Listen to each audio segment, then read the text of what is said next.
بلکہ آپ اس قول کے قائل تھے جو امام احمد ابن حنبل جس قول کے قائل تھے کہ امام احمد ابن حنبل اس حدیث کی بنیاد پر فتویٰ دیا کرتے تھے کہ جو قصدن نماز چھوڑتا ہے وہ ہمارے نزدیک کافروں کی طرح کام کرنے والا ہے، یا وہ کفر سے قریب ہے، اور وہ حدیث پاک کہ من ترک الصلاۃ متعمدا فقد کفر، جس نے جان بوجھ کر ایک وقت کی نماز چھوڑی وہ کافر ہو گیا۔ اور غوث اعظم فرماتے ہیں کہ فرائض چھوڑ کر فتح الغیب کے اندر آپ نقل کرتے ہیں صفحہ نمبر 144، اس جتنے میں حوالے دے رہا ہوں یا کتاب ٹیبل پہ موجود ہے، تقریر کے بعد میں بیٹھوں گا، آپ کو جو حوالہ دیکھنا ہو جو پوچھنا ہو پوچھ سکتے ہیں، دکھا دیتا ہوں۔ یہ فتح الغیب میرے پاس جس کے میں بار بار حوالے دے رہا ہوں، یہ غوث پاک کی لکھی ہوئی ہے، بیروت لبنان سے چھپی ہوئی کتاب ہے، عربی زبان میں، یہ غوث پاک کی کتاب ہے۔ لوگ کہتے ہیں نا آج کل بھائی وہ کتاب لکھنا مولیوں کا کام ہے، ہم تو ولی ہے، آسمانی علم ہے ہمارے پاس، تو غوث پاک سے بڑے ولی ہو تم۔ فتح الغیب میں آپ فرماتے ہیں کہ فرائض چھوڑ کر نفل کام کرنے والی کی مثال ایسی ہے کہ انہیں 5 وقت کی نماز تو نہیں پڑھتا لیکن نفل کام میں بہت لگا ہے، جیسے آج سنیوں کا حال ہے، بھائی میلاد منانا فرض نہیں ہے، کیا ہے یہ؟ بولو، نفل کام ہے یہ تقریر کرنا کیا ہے؟ یہ تقریر میں بھی آپ بیٹھے ہیں، میں کر رہا ہوں، یہ نفلی کام ہے، لیکن فرض کیا ہے؟ 5 وقت کی نمازیں، نمازوں کی پابندی نہیں ہے، لیکن نفل پہ بہت زور ہے ہمارے ہاں، میلاد پر زور ہے، 11ویں پر زور ہے، صاحب و فاتحہ پہ زور ہے، نذر و نیاز پہ زور ہے، لیکن نماز کا ٹائم آیا تو نماز کی فکر نہیں ہے۔ تو غوث اعظم خود فتح الغیب صفحہ نمبر 144 پہ کتنی پیاری مثال دیتے ہیں، کہتے ہیں فرائض چھوڑ کر نفل کرنے والی شخص کی مثال ہے اس حاملہ عورت کی طرح ہے، اس حاملہ وہ پیٹ والی عورت کہ 9 مہینے تکلیفیں برداشت کرے، پیٹ میں بچہ لیے پھرے، اور جب ڈیلیوری ہو تو بچہ مردہ پیدا۔ یہ اس شخص کی مثال ہے کہ جو فرائض چھوڑ کر نفلی کی طرف توجہ کرتا ہے۔ تو پہلے فرائض ادا کیے جائیں گے، اس کے بعد پھر نفل کی طرف راغب ہوا جائے گا۔ یہ سرکار غوث اعظم کی تعلیم ہے۔ اور اسی فتح الغیب میں ایک جگہ فرماتے ہیں کہ اے عزیز کرامت مت دیکھ، استقامت دیکھ۔ کرامت ولایت کا معیار، میں نے کہا نا 70 نکال دیے تو اللہ کے ولی، انگوٹھی دے دیے تو اللہ کے ولی، پیٹ کا پتھر نکل گیا تو اللہ کے ولی، حضرت عائشہ پانی پڑھ کے دے دیا، صاحب وہ بیمار تھے ہمارے گھر میں، لنگڑے تھے چلنے لگ گئے۔ یہ معیار نہیں ہے، یہ شعبے بازی بھی ہو سکتی ہے۔ پہلے دیکھو پیر صاحب شریعت کے پابند ہے یا نہیں، شریعت کے پابند ہے تو پھر پانی بھی ٹھیک ہے، دعا بھی ٹھیک ہے، پھوک بھی ٹھیک ہے، اور شریعت پر پابند نہیں تو پھر یہ پھوک بھی جو ہے یہ کچھ نہ کچھ ڈپلیکیٹ والا معاملہ ہے۔ تو آپ خود غوث اعظم کی تعلیم کیا فرماتے ہیں؟ عزیز کرامت مت دیکھ، استقامت دیکھ، یعنی شریعت پر مضبوطی دیکھ، کہ جتنا شریعت کا پابند ہے اتنا بڑا اللہ کا ولی ہے۔ ایک شخص آتا ہے سرکار غوث اعظم کی خدمت میں، بڑے چرچے سنے کہ حضور مردوں کو جلا دیتے ہیں، لنگڑوں کو چلا دیتے ہیں، بیماروں کو شفا دیتے ہیں، کوڑیوں کو اچھا کر دیتے ہیں۔ کہا چلو اپنی آنکھوں سے غوث پاک کی کرامت دیکھوں۔ آیا حضور میں مہمان آیا ہوں، آپ کے یہاں کچھ دن قیام کرنا چاہتا ہوں، آپ کی صحبت اختیار کرنا چاہتا ہوں۔ کہا رہو، شوق سے رہو۔ ایک حجرہ دے دیا گیا، 40 دن تک وہ غوث اعظم کا مہمان رہا۔ سرکار غوث اعظم کی مجلس میں آتا، آپ کے پیچھے نماز پڑھتا، ایک ایک لمحہ غوث اعظم کے ساتھ گزارتا، بڑی باریکی سے نگاہ رکھتا، لیکن اتفاق کی بات پورے 40 دن کے اس عرصے میں ایک بھی کرامت آپ سے ظاہر نہیں ہوئی۔ حالانکہ کرامتوں کا بڑا صدور ہوتا تھا، لیکن تعلیم مقصود تھی اس کی، غوث اعظم اس کے دلوں کے حالات جانتے تھے، ایک بھی کرامت ظاہر نہیں ہوئی۔ 40 دن کے بعد وہ شخص آتا، کہتا ہے حضور اجازت دیجیے اب لوٹنا چاہتا ہوں۔ کہا کچھ دن اور ٹھہرتے۔ کہا حضور جس مقصد سے آیا تھا وہ مقصد تو پورا نہیں ہوا۔ کیا مقصد تھا تیرا؟ بولے حضور کرامت دیکھنے آیا تھا، لیکن اس نتیجے میں پہنچا ہوں کہ خامخواہ لوگوں نے آپ کی کرامت کے چرچے کر رکھے ہیں، میں نے تو کوئی کرامت نہیں دیکھی۔ آپ نے فرمایا یہ بتا کیا تو نے شریعت کے خلاف میرا کوئی قدم اٹھتا ہوا دیکھا ہے؟ کہا خدا کی قسم فرائض تو فرائض ہے، نوافل اور مستحبات بھی آپ نہیں چھوڑتے، خدا کی قسم آج تک میں نے ایک قدم آپ کا شریعت کے خلاف اٹھتا ہوا نہیں دیکھا۔ آپ نے فرمایا عزیز شریعت پر عمل کرنا یہی میری سب سے بڑی کرامت۔ تو حقیقی کرامت کیا ہے؟ بولو، شریعت پر عمل کرنا۔ یاد رکھیے کرامت دھوکہ بھی دیتی۔ آپ کی اہلیہ تھی، آپ کی بیوی، اور آپ کے صاحبزادے تھے حضرت ابو محمد عبد الجبار، ان کی ابو محمد ان کی کنیت تھی، عبد الجبار نام تھا، غوث اعظم کے صاحبزادے تھے۔ تو حضرت ابو محمد عبد الجبار رضی اللہ تعالیٰ عنہ کہتے ہیں کہ میری والدہ غوث پاک سے ملنے آیا کرتی تھی. اپنے الگ الگ بیویوں کے گھر بنایا رکھے تھے آپ نے, اور آپ اپنی خانقاہ میں رہتے اور اپنی بیویوں کو وقت دیتے تھے, باریاں مقرر تھی. تو کوئی بیوی کبھی کبھار آپ سے کسی ضرورت, کسی سامان کی طلبی کے لیے کوئی ضرورت ہے گھر کی, تو خانقاہ حاضر ہوتی تھی. تو حضرت ابو محمد عبد الجبار رضی اللہ تعالیٰ عنہ کہتے ہیں کہ میری والدہ اکثر اس وقت آتی کہ رات میں مجمع نہیں ہوتا تھا, دن میں ملنے ملانے والے ہوتے. اب پردہ نشین خاتون تھی, ظاہر ہے غوث پاک کی بیوی ہے, تو رات میں اب آتی. تو والدہ کی کرامت یہ تھی کہ آپ انگلی پہ پھونک مارتی, ایک شعلہ بلند ہوتا اور شعلے کی روشنی میں آپ راستہ طے کرتی. اور اس واقعے کو کون لکھ رہے ہیں؟ اس کو ملا علی قاری نے اپنی کتاب نزہۃ الخاطر الفاتر کے اندر نقل کیا ہے, صفحہ نمبر 98, اور اعلیٰ حضرت الملفوظ نے بھی اس کو بیان کیا. پھونک مارتی وہ, انگلی پر کیا ہوتا؟ شعلہ بلند ہو جاتا, اور اتنی روشنی تیز ہوتی کہ اس سے راستہ دکھنے لگتا ہے. اس روشنی سے رہنمائی لیتے وہ غوث پاک کے حجرے تک پہنچتی. جب حجرے کے قریب آتی پھونک مارتی, شعلہ بجھ جاتا, پھر حجرے میں داخل ہوتی. لیکن اتفاق کے کئی دن تک یہ معاملہ رہا, غوث پاک کو ظاہری طور پر اس کی خبر نہیں تھی. ایک مرتبہ یہ ہوا کہ غوث پاک ان کے ساتھ چل رہے تھے, تو انہوں نے کہا, ایک دور تک غوث پاک ساتھ میں, اور کہا کہ اب آگے تم اپنے گھر چلی جاؤ. تو کہا کہ حضور ٹھیک ہے میں چلی جاتی ہوں. کہا اندھیرا ہے, میں کوئی خادم ساتھ میں کر دیتا ہوں. تو کہتی نہیں, اندھیرے سے مجھے ڈرنے کی ضرورت نہیں, اللہ نے مجھے بھی آپ کے طفیل ایک کرامت دی. کہا کیا کرامت ہے تمہاری؟ کہا دیکھیے پھونک مارا, انگلی پہ شعلہ آ گیا. غوث اعظم نے پھونک مارا, وہ شعلہ بجھ گیا, دعا ہو گیا. کہا یہ کیا ہوا؟ کہا نیک بخت, وہ شعلہ تیری کرامت نہیں ہے, یہ ابلیس کی طرف سے, اور تو سمجھ نہ سکی کہ یہ رحمانی شعلہ نہیں ہے, اللہ کی طرف سے نہیں, یہ ابلیس کی کارستانی ہے. پھر اس کے بعد آپ نے پھونک ماری, دوبارہ روشنی نور ظاہر ہوا, کہ آپ یہ رحمانی نور ہماری طرف سے لیں. اب میں بتانا یہ چاہتا اس واقعے سے کہ غوث اعظم کی بیوی ہے, تو آج کا پیر اور آپ اور ہم کس کھیت کی مولی ہے؟ تو کرامت کبھی معیار نہیں ہو سکتا, بلکہ استقامت, شریعت کی پابندی, یہی اصل چیز ہے. اور باوجود غوث اعظم, کرامت پہ تو میں ذکر ہی نہیں کر رہا کیونکہ آج کا موضوع کرامت نہیں ہے, ورنہ کرامت تو اتنی ہے کہ پھر بیان کرتے کرتے یہ رات ایک کیا کئی راتیں کم پڑ جائیں ہماری. تعلیمات پر ہم بات کر رہے ہیں, تو یہ تعلیمات ہی غوث پاک نے کہ استقامت دیکھو, کرامت مت دیکھو. اور دوسری چیز آپ میں عاجزی اور انکساری, عاجزی اور انکساری کا یہ عالم تھا. جبکہ تھوڑا سا اگر کسی کو پاور آ جائے نا, تو صاحب وہ کنٹرول میں نہیں آتا کسی کے, پھر تو کسی کے باپ سے نہیں سمجھتا. مگر غوث اعظم تمام بلیوں کے تاجدار, صاحب کرامت, مگر اس کے باوجود بہت عاجزی تھی. اور عاجزی کیوں تھی؟ عاجزی اس لیے کہ ولی میں عاجزی ایک ہنر ہوتا ہے. یاد رکھیے, بزرگان دین فرماتے ہیں کہ عاجزی حضرت آدم علیہ السلام کی وراثت, یہ حضرت آدم کی سنت ہے. عاجزی کیا ہے؟ اگر عاجزی نہ ہوتی تو توبہ نہ کرتے, توبہ کی, اور توبہ کی تو پھر جنت سے آئے تھے, جنت کی طرف لوٹ گئے.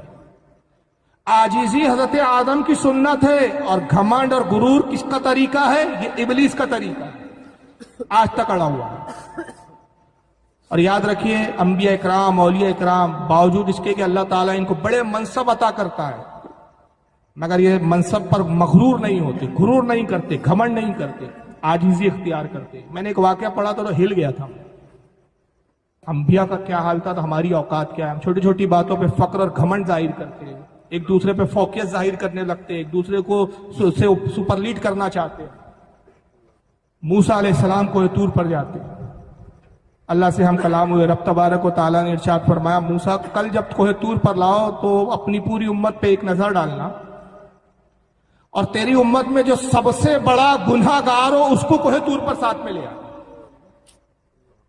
میں دیکھنا چاہتا ہوں کہ تیری امت میں تیرے نزدیک سب سے بڑا گناہ گار کون ہے, تو کس کو سب سے بڑا گناہ گار, خطا کار سمجھتا ہے؟ حضرت موسیٰ نے وعدہ کیا, پروردگار میں بنی اسرائیل کے سب سے بڑے گناہ گار کو کل ڈھونڈوں گا, تلاش کروں گا اور تیری بارگاہ میں حاضر کروں گا. موسیٰ علیہ السلام آئے.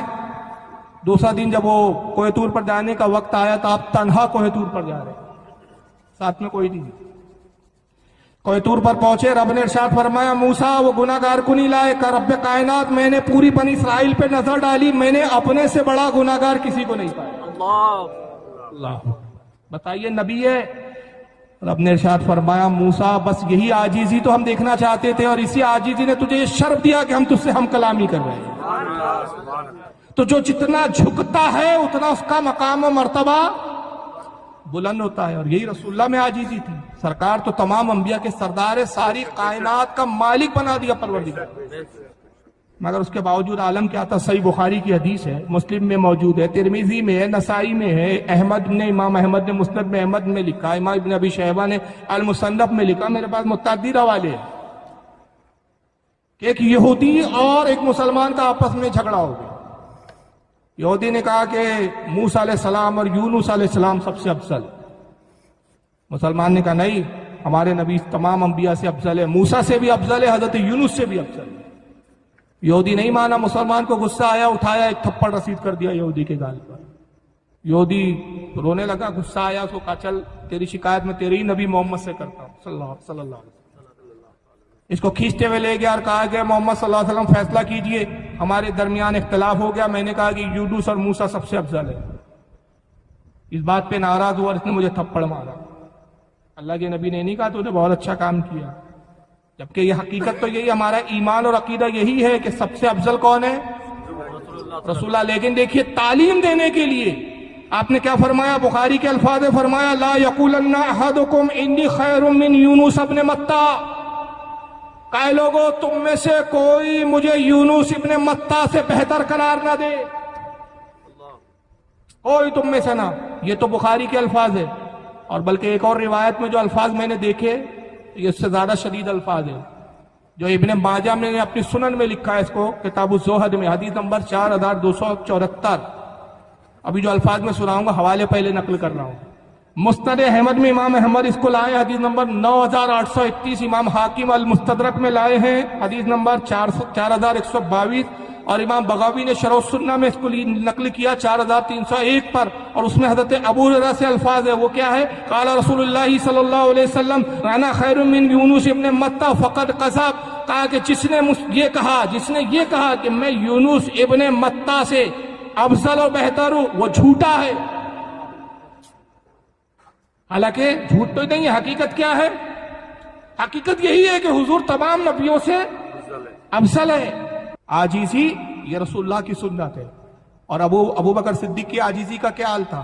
حضرت امام احمد، ان کی کتاب امام احمد ابن حنبل کی الزہد، اس کی حدیث نمبر 560 ہے کہ ابو بکر صدیق اکثر یہ کہتے کاش میں ابو بکر نہ ہوتا بلکہ کسی مومن کا پہلو کا ایک بال ہو۔ کہاں کا بال ہوتا؟ سینے کا نہیں۔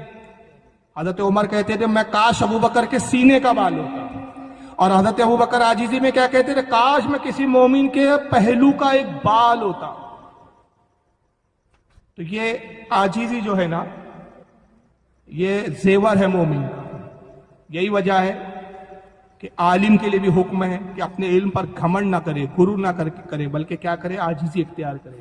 لیکن جو آج کل فیشن چلا ہے نا، میں عالم، لوگوں پہ روب ڈالنا، سرکار فرماتے ہیں کہ جو اس بنیاد پر علم حاصل کرے، اس غرض سے علم حاصل کرے کہ اپنے سے کمتر پہ فوقیت ظاہر کرے اور اپنے علماء سے جھگڑے لڑے، اللہ کے نبی فرماتے اس پہ اللہ اور فرشتوں کی لعنت۔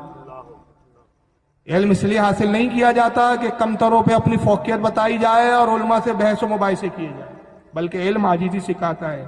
چنانچہ امام طبرانی رحمۃ اللہ تعالیٰ علیہ المعجم الاوسط اور معجم الصغیر دونوں اپنی اس کتاب کے اندر حدیث پاک نقل کرتے ہیں۔ اس کو دہلوی نے بھی مستد الفردوس میں لکھا ہے، اور بھی علماء نے لکھا ہے کہ حضرت عبداللہ ابن عمر کہتے ہیں کہ من قال انا عالم فهو جاہل، جو خود اپنی زبان سے کہے کہ میں عالم ہوں وہ سب سے بڑا جاہل۔ یہ عالم کو نہیں کہنا ہے میں عالم ہوں، بلکہ یہ دوسروں نے کہنا چاہیے آپ عالم ہیں۔ اعلیٰ حضرت فاضل بریلوی خود وقت کے مجدد ہے۔ مجدد کیا ہوتا ہے؟ تمام علماء کا جو ہے سردار ہوتا ہے، یہ مجدد کا مقام ہوتا ہے۔ لیکن اعلیٰ حضرت خود مجدد ہونے کے بعد کیا کہتے تھے اپنے تعلق سے؟ حقیر، فقیر، سراپا، تقصیر، احمد رضا بریلوی. اور یہی تعلیم غوث اعظم کی ہمیں تعلیمات میں ملتی ہے کہ جب آپ طالب علمی کے دور میں تھے، آپ کا ایک ساتھی ہوا کرتا تھا جس کا نام تھا ابن سقا، اور ایک اور ساتھی تھا جس کا نام تھا عبداللہ بن علی تمیمی. بڑے ذہین تھے یہ پڑھنے میں دونوں.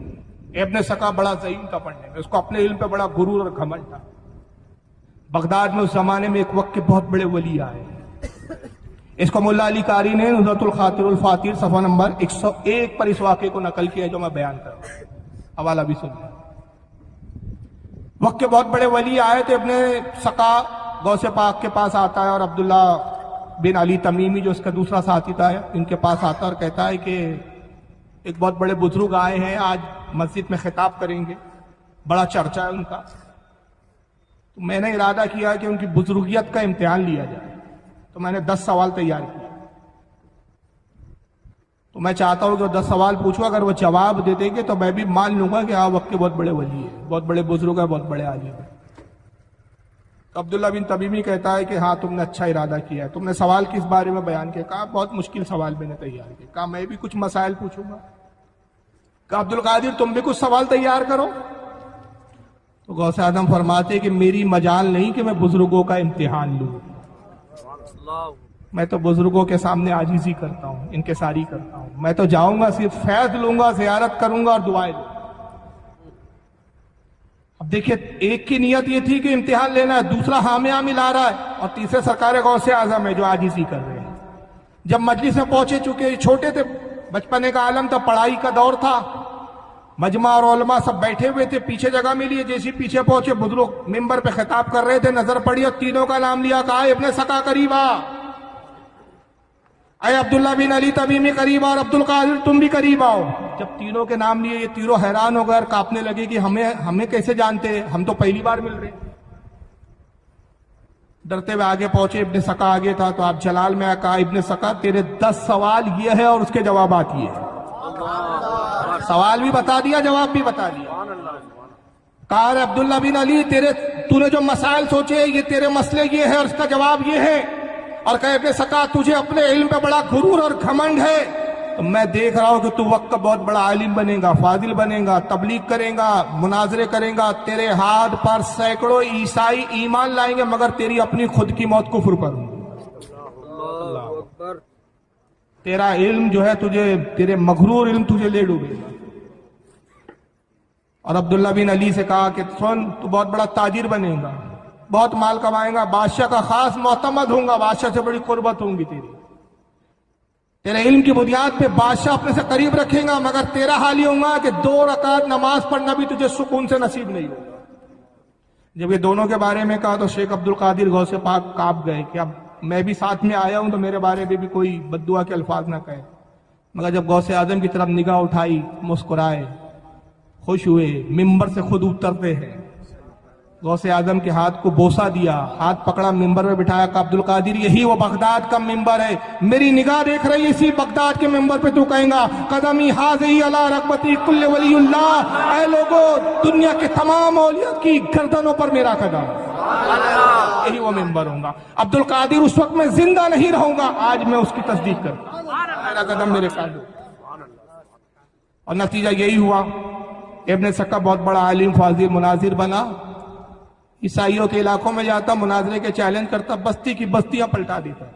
مناظرے میں شکست ہوتی پادریوں کو، پوری بستی اسلام میں داخل ہوتی. حتیٰ کہ ایک شہر کی طرف گیا، بادشاہ کو اطلاع ہوئی، عیسائی بادشاہ تھا.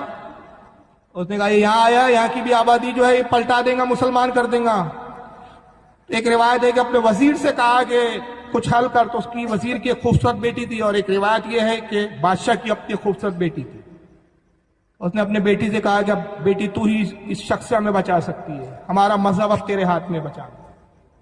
چنانچہ نتیجہ یہ ہوا کہ بیٹی کو اس راہ پر انہوں نے بھیج دیا جس راستے سے یہ آ رہا تھا گھوڑے پر. وہ سور چرا رہی تھی. عیسائی لوگوں کیا سور کھاتے معاذ اللہ. ابن سقا گھوڑے پہ جب اس آبادی کے اندر داخل ہوا، دیکھا کھیت میں سور چرا رہی ہے، نظر پڑی، عاشق ہو گیا. کہا تو کس کی صاحبزادی ہے؟ کہا میں وزیر کی بیٹی ہوں. کہا میں تجھ سے نکاح کرنا چاہتا ہوں. کہا اس کے لیے تو میرے باپ کی اجازت ضروری ہے. کہا چل تیرے باپ سے بات کرتے.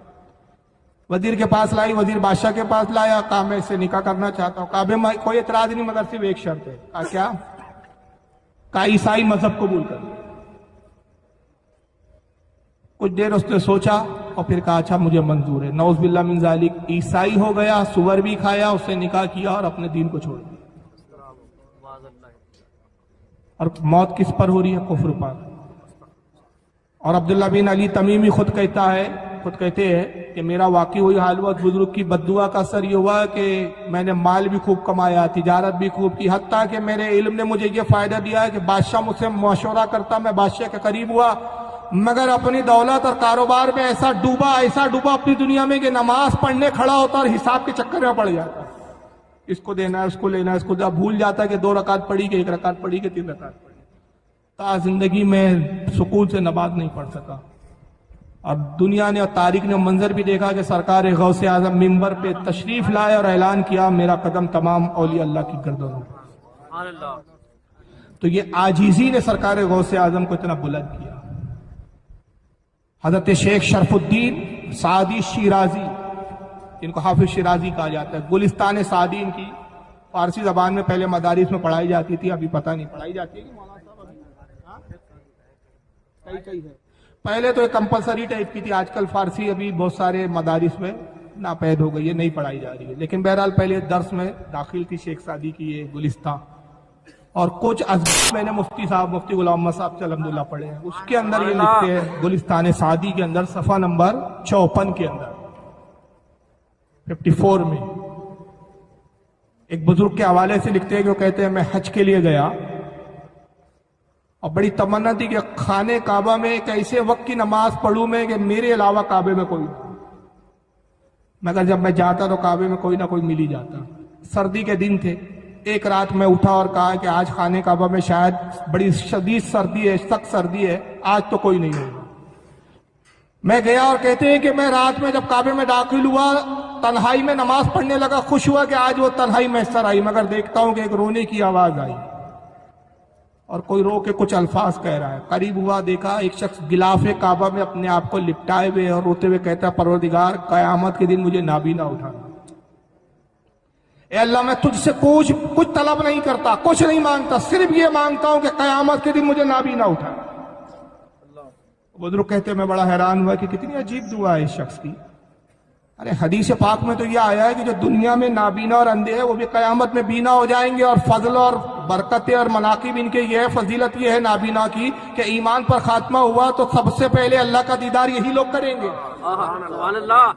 جو دنیا میں نابینا تھے سب سے پہلے دیدار الہی انہی کو نصیب ہوگا، تو ہر کوئی وہاں بینا ہوگا، کوئی عیبدار نہ ہوگا، ہر جنتی جو ہے بے عیب ہوگا۔ یہ کیسا شخص ہے جو کہتا ہے نابینا اٹھا؟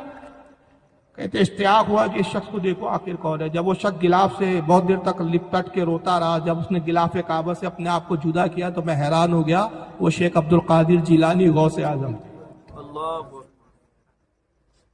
کہا قربان جاؤں میرے شیخ، ایک طرف تو آپ بغداد میں یہ اعلان کرتے ہیں مریدی لا تقف اللہ ربی اتانی رفت و نلت المنالی، اے میرے مرید کسی سے خوف زدہ نہ ہو، گھبرا نہیں، میں تیرا پیر عبد القادر ہوں، رب نے مجھے بڑے بلند مقام عطا کیے ہیں۔ شیخ ایک طرف تو آپ یہ اعلان کرتے ہیں نظر تو الہ بلاد اللہ جمع کا خردلتین علی حکم اتصالی، اللہ نے مجھے وہ مقام دیا کہ میں اللہ کے تمام شہروں کو ایسے دیکھتا ہوں جیسے میرے ہتھیلی میں رائی کا دانہ رکھا ہوا ہو۔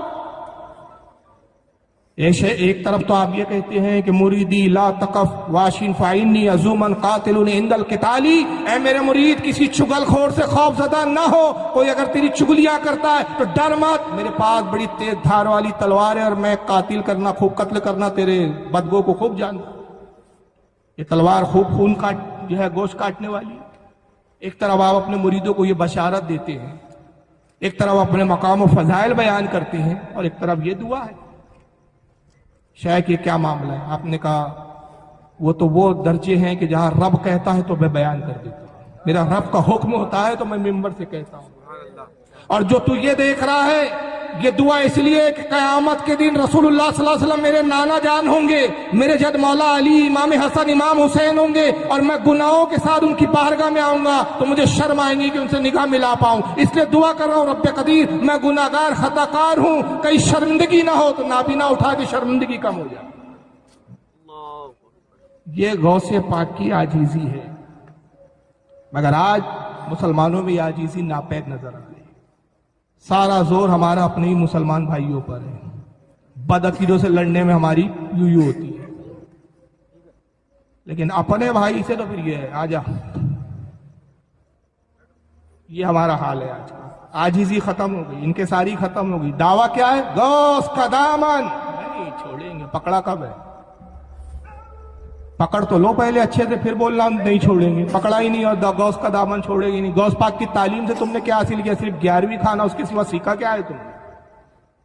کبھی توفیق ہوئی کہ غوث اعظم کی کسی کتاب کو ہم کھول کے دیکھیں کہ سرکار غوث اعظم نے ہمیں کیا تعلیم دی ہے، کیا درس دیا ہے، کیا فرامین ہم تک پہنچائے ہیں، کیا ان کی زندگی کا کردار تھا، کیا ان کی سیرت تھی، کیا لکھا ہے، کیوں لکھا ہے؟